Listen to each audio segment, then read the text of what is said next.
Puan tu pun menjawab perlahan, hampir berbisik, ke makam.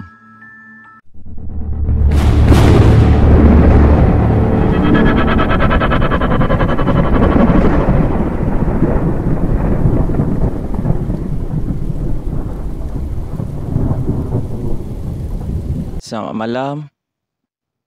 Selamat datang ke channel Seratugo, tempat di mana setiap perjalanan boleh jadi mimpi ngeri. Malam ni saya bawakan semua kisah benar yang dikatakan berlaku di Seremban. Seorang pemandu e-hailing bernama Amir menerima satu tempahan aneh pada jam 1 pagi. Kalau anda pernah memandu di tengah malam, hati-hatilah. Sebab penumpang yang naik kereta anda belum tentu pergi orang. Okey, malam itu bunyi renyah membasahi jalan raya di sekitar Seremban. Amir baru saja menghantar penumpang lah di Senawang. Dan di kereta dia menunjukkan pukul 2.55 malam. Amir masih lagi online lah untuk mencari rezeki tambahan. Tiba-tiba telefon dia berbunyi. Itu maknanya satu tempahan lagi masuk. Alhamdulillah. Lokasinya adalah sebuah kawasan sunyi dekat jalan menuju Rasah lah. Okey, Amir pelik. Kawasan tu memang terkenal macam jalan yang agak gelap. Jaranglah ada orang yang menunggu.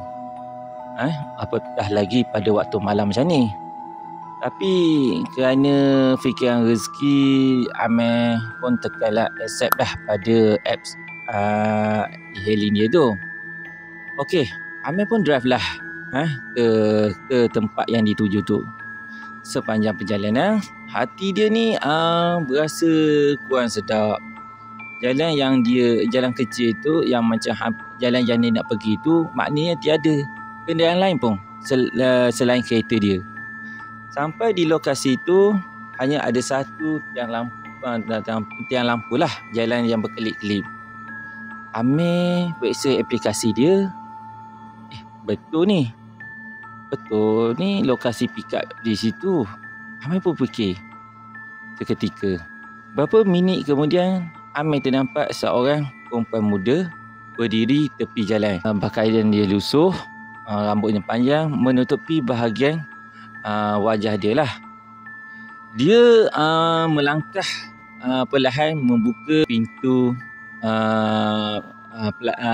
belakang kereta dia lah dan duduk tanpa banyak kata. Amir cuba ramahlah bertanya, "Ke mana ya kak?" tanya Amir. Perempuan tu pun menjawab perlahan, hampir berbisik, "Ke makam." Amir tersentak.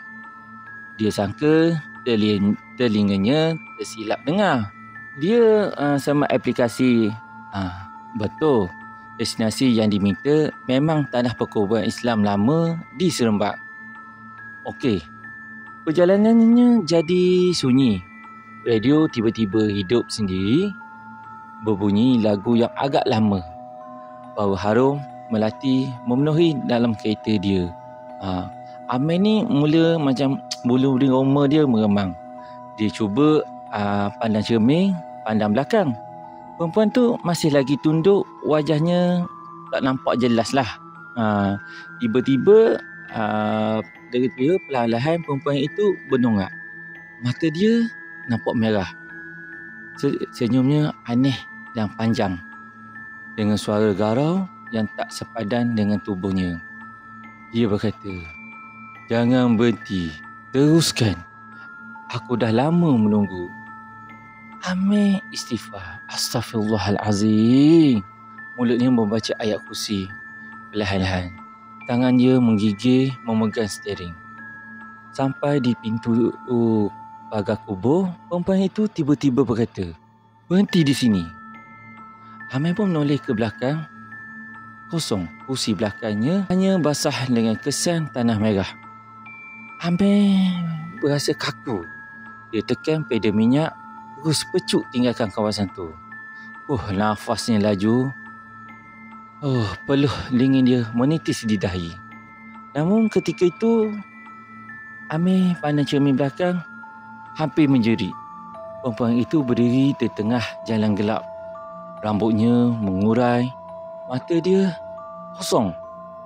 Melambai-lambai dengan senyuman yang penuh menyeramkan. Malam itu, Amir terus log out dari aplikasi e-hailing tu. Sampai sekarang, dia tak pernah lagi berani ambil tempahan di kawasan tu. Okey guys, itulah kisah Amir, pemandu e-hailing di Seremban. Kadang-kadang ni penumpang yang kita jemput bukanlah manusia biasa. Kalaulah anda suka kisah seram seperti ini, jangan lupa tekan like, share dan subscribe channel Sera To Go.